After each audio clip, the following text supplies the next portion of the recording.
Tenho recebido muitas pessoas de todos os tipos que, em meio a uma crise existencial, estão em busca de alguma direção.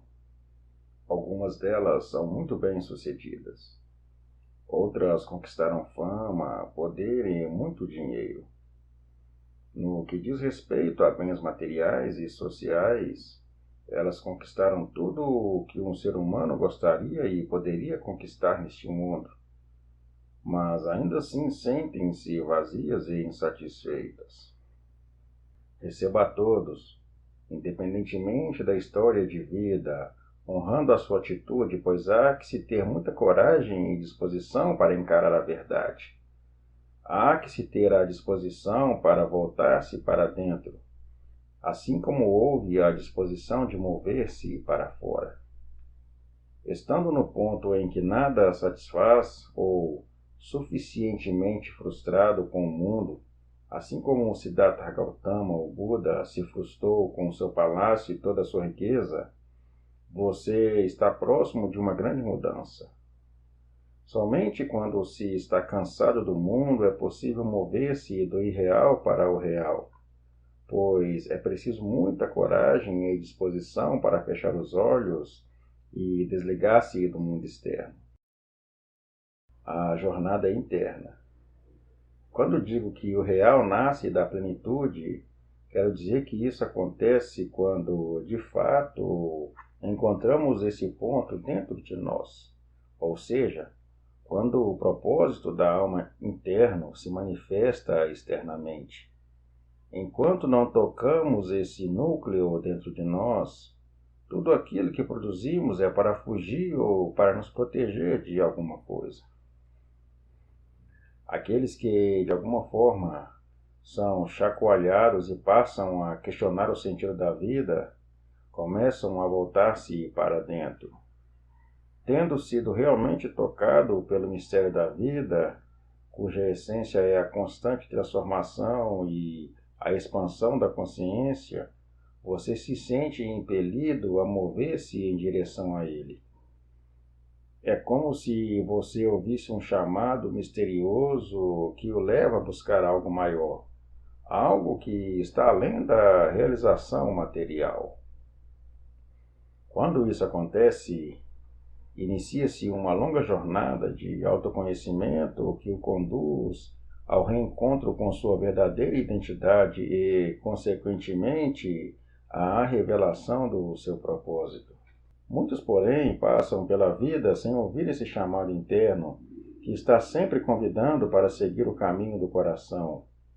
A verdade é que a maioria se encontra completamente surda, sem conseguir ouvir os comandos do coração. Está hipnotizada e anestesiada, em busca de dinheiro e de poder, muito concentrada em viver a vida que a mente condicionada acredita ser uma boa vida. E muitos daqueles que puderam ouvir o chamado não terão coragem para segui-lo. Alguns buscadores da verdade já estão no caminho, mas não têm coragem para mudar. Eles querem ter uma experiência do real, mas não têm a disposição de renunciar a pequenos hábitos. Não têm ânimo de abrir mão de um vício. Desejam a realização, mas além de não buscar se conhecerem, têm medo da transformação necessária para que ela aconteça. Então, a vida passa e eles continuam apenas sonhando com isso. Entretanto, a realização não é possível no plano do sonho. Realização é sinônimo de acordar, significa parar de sonhar. No mais profundo, estamos falando de um trânsito do medo para a confiança. O medo nos enraiza em determinado lugar e gera um senso de segurança. Mas o preço que pagamos por essa segurança é muito alto. Pagamos com a nossa alegria, com a nossa vida. Muitos não conseguirão seguir os comandos do coração, pois preferem manter essa falsa ideia de segurança. Seguir o coração envolve riscos, pois é verdade que algumas coisas estão em jogo. Isso depende da configuração que você escolheu para a sua vida. Por exemplo, se você tem uma família, algumas leis precisarão ser respeitadas. Alguns precisarão fazer o sacrifício de abrir mão de um comando interno para cumprir certos acordos feitos durante a encarnação. E nesse caso, preferirão nem saber o que diz o coração. Para essas pessoas, o autoconhecimento pode ser um grande perigo, porque ao conhecer a si mesmo, você inevitavelmente entra em contato com as suas insatisfações e seus medos, o que gera um impulso de mudança. Mas é muito mais fácil e aparentemente seguro deixar tudo como está do que ter que desmontar um sistema já estruturado. É mais cômodo viver a mesma vidinha de sempre, esperando a morte chegar, do que se movimentar para algo novo. Mas o que essas pessoas não sabem é que por trás desse comando do coração existe um tesouro nos esperando. O autoconhecimento é o mapa do tesouro. E o pior é que muitos dos que sabem disso renunciam ao tesouro, mesmo tendo uma ideia do que há dentro dele. No nível mais profundo, esse tesouro representa os presentes que temos a entregar ao mundo. É um símbolo daquilo que viemos fazer aqui, um símbolo da meta da alma. Para realizar a meta, ou seja, o propósito da alma, é preciso estar disposto a navegar na sabedoria da incerteza, o que significa aprender a ouvir e seguir os comandos do coração, mesmo sem saber para onde ele quer levá-lo. Você age e entrega o resultado da sua ação para o mistério. Você renuncia às expectativas em relação ao desfecho das situações. Dessa forma, a vida se torna uma grande aventura, uma experiência na qual a mente condicionada inevitavelmente será desconstruída. Nessa aventura não há garantias. Tudo pode acontecer. Ao se permitir viver essa aventura, você se abre para o campo da potencialidade pura, um espaço onde tudo é possível. Você se permite estar nesse lugar onde tudo aquilo de que precisa se manifesta, pois entra em contato com a fonte da abundância e do poder que o habita. Aqui estou me referindo ao poder verdadeiro, aquele que nasce da plenitude do seu ser e não da carência do ego. Ao permitir-se confiar na sabedoria da incerteza, você acessa esse espaço no qual nós somos um com o mistério. Esse espaço de unidade no qual as suas necessidades são naturalmente supridas pelo universo. Eu sei que para muitos isso pode parecer mais um conto de fadas do que realidade, até porque estão longe de se permitir viver uma experiência como essa. Para aqueles que ainda estão muito identificados com o medo da escassez, esse trânsito do medo para a confiança pode ser quase impossível. Mas a única maneira de saber se é possível é tentando e correndo risco. Você pode escolher fazer uma transição suave. Então você se programa para isso, o que pode até trazer um conforto. Porque nem sempre é possível simplesmente deixar tudo para trás e seguir o comando. Se você tem compromissos e acordos a serem cumpridos, não seria sábio abandoná-los. O coração sempre o levará a agir com sabedoria e compaixão. Se você sente que precisa se mover, mas que esse movimento poderá gerar pendências, atente para a possibilidade de não ser a voz do seu coração, mas sim da mente condicionada. O coração está levando para a realização do seu propósito, da sua meta, do seu sonho maior. E para isso, você precisa se libertar das pendências. O coração fala através das sincronicidades, dos misteriosos sinais ou das aparentes coincidências que você não consegue explicar. Mas, às vezes, o condicionamento mental é tão profundo que você não consegue entender os sinais. Você desaprendeu a linguagem do coração e já não é capaz de compreender o que ele diz. Nesse caso, talvez seja necessário um tempo no qual você se permita não tomar nenhuma decisão, um tempo de respiro que serve para você relaxar e reaprender a linguagem dos sinais do coração, do seu coração.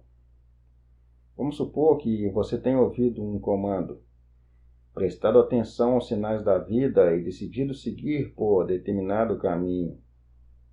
Naquele momento, sentiu que todo o universo estava a seu favor, porque tudo começou a acontecer de maneira fluida e fácil, sem esforço.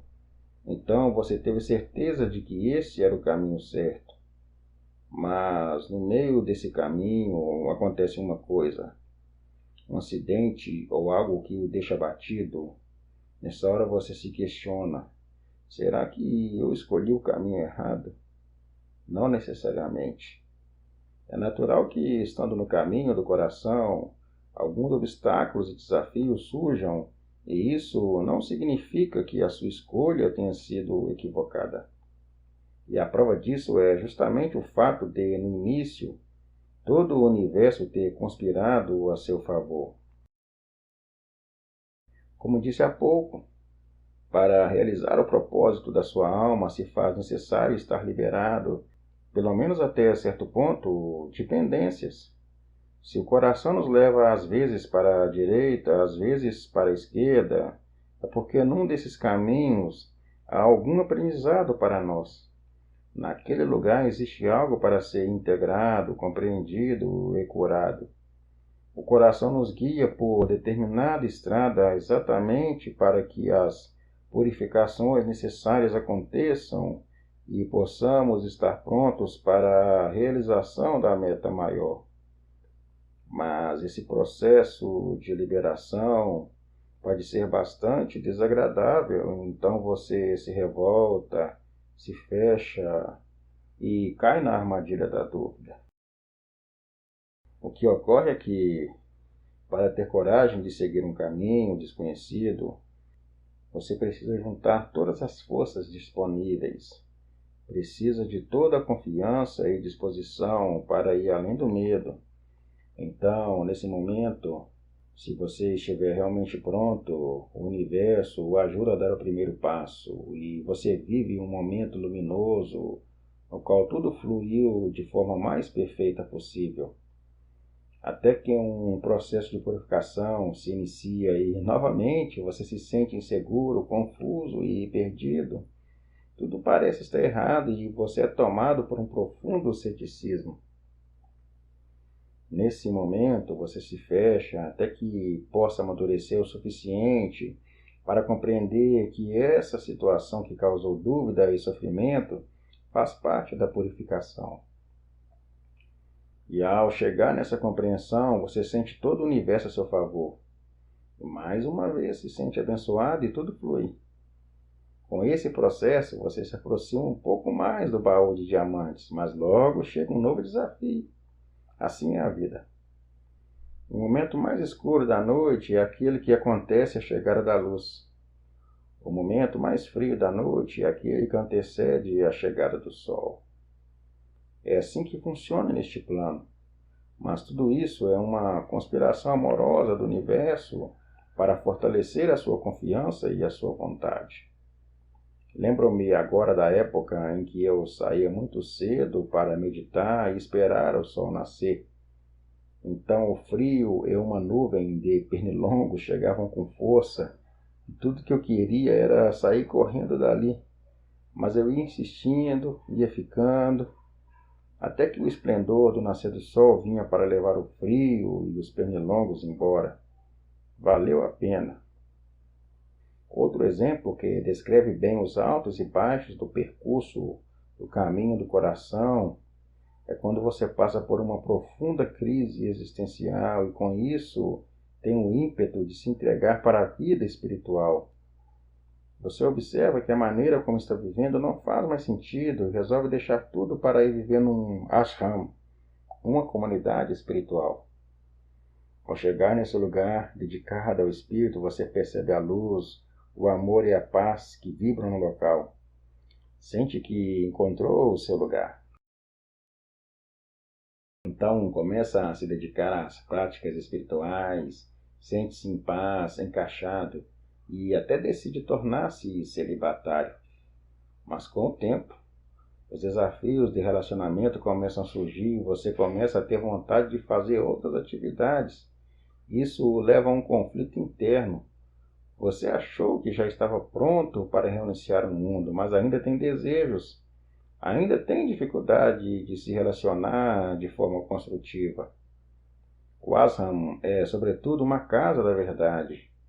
Isso significa que, estando num lugar como esse, em algum momento você terá que entrar em contato com ela.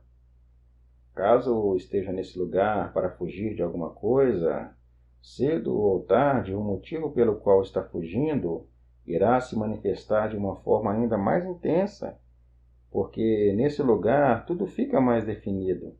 O preto fica mais preto e o branco fica mais branco. Com isso quero dizer que não importa do que esteja fugindo, você só se liberta quando pode olhar de frente. Você só se livra dos seus fantasmas internos se puder encará-los. Porque quanto mais você corre, mais eles correm atrás de você. Eles começam a aparecer onde você menos espera. Onde quer que esteja, pode ser no escritório trabalhando ou no ashram rezando. Você terá que lidar com esses fantasmas que te impedem de se relacionar de uma forma construtiva. Inevitavelmente, terá que superar a dificuldade que tem de sustentar a presença enquanto se relaciona. Inevitavelmente, terá que superar os seus medos e, talvez, para aprender isso, você tenha que voltar para o mundo. Não importa o que você está fazendo, mas sim como está fazendo. O que conta é a ação ser movida pelo coração e ser realizada com presença, com alma. E fazer com a alma significa estar consciente do propósito da ação. Ao agir a partir da presença, mesmo sabendo que o seu lugar é o ashram, você entende que a sua alma o está conduzindo de volta para o mundo a fim de resolver pendências. Se você tem a consciência do propósito da sua alma, não importa onde você esteja, qualquer lugar é um espaço ideal para a sua realização. Mas se você está na fase de afirmação do ego, ou seja, se o seu ego ainda precisa crescer e construir coisas no mundo, não se preocupe tanto com a renúncia. Trate de realizar os seus desejos e conquistar aquilo de que precisa. Vá atrás do dinheiro que acha que precisa ganhar e da fama que precisa ter. Está tudo certo. Não caia na armadilha do ego espiritual, que acredita que o correto é renunciar tudo isso. Você só pode renunciar àquilo que tem. Portanto, não se engane.